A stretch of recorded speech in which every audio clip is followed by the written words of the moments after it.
viens juste de déposer une lettre sur le bureau de la CENI, comme vous venez de le dire.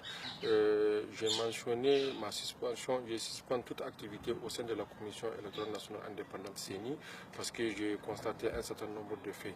Premièrement, vous vous rappelez que par rapport à l'arrêté autorisant le vote par témoignage, la société civile avait boudé. Effectivement, nous avons réfléchi pour encadrer cet arrêté-là.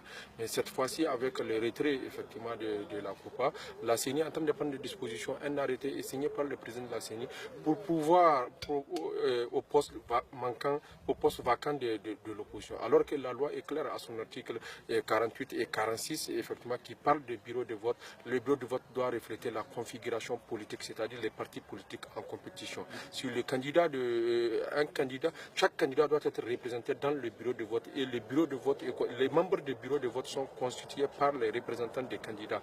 Mais la loi est claire, la loi n'est pas muette. Donc effectivement, le président de la CENI a fait usage de l'article 2 de la loi qui donne à la CENI l'autorisation de prendre toute disposition pour le déroulement de ces scrutins. Alors que ici, la loi est précise par rapport à cette question. Donc la loi dit que chaque candidat devrait, soit si par exemple le candidat Issoufou a la présence du bureau de vote, c'est au candidat Hamamod d'avoir le secrétaire du bureau de vote. Maintenant, la loi va loin d'ailleurs.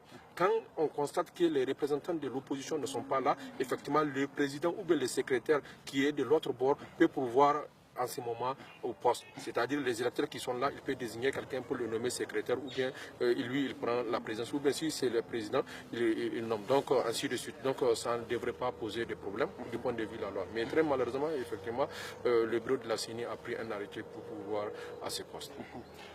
Donc cette décision n'est pas lourde de conséquences?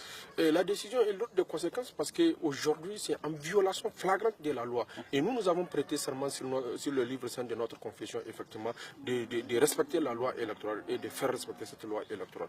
Donc si ça perjure avec les lois, je pense bien qu'il est bien normal que nous prenions nos distances parce que nous sommes des musulmans. Donc vous êtes bien dans votre point, hein? Nous sommes très bien, nous sommes bien dans notre point et effectivement, comme vous l'avez constaté, nous ne pouvons pas aller encore perjurer par rapport à cette question-là. Si nous avons accepté le vote par témoignage à la fin parce que c'était encadré, mais cette fois-ci, il n'y a pas d'encadrement. Et vous savez que les PV doivent être contresignés par tout le monde. Mais s'il n'y a pas les délégués des autres, quelle élection nous allons organiser? Pourquoi avoir attendu jusqu'à la dernière minute? Au fait, c'est hier que l'arrêté a été pris, parce que nous attendons pour trouver des solutions. C'est-à-dire qu'on ne peut pas dire qu'on va s'arrêter, on ne va pas organiser les élections, on ne va pas organiser ces scrutins, mais un arrêté a été pris qui ne respecte pas la loi. Et vous êtes seul ou c'est toute la société civile? Nous sommes des représentants des organisations de défense des droits humains au niveau de la CENI. Effectivement, l'autre est en déplacement, mais il est de tout cœur avec notre position. Donc, c'est les organisations de défense des droits humains qui se sont retirées effectivement des activités de la CENI. Merci.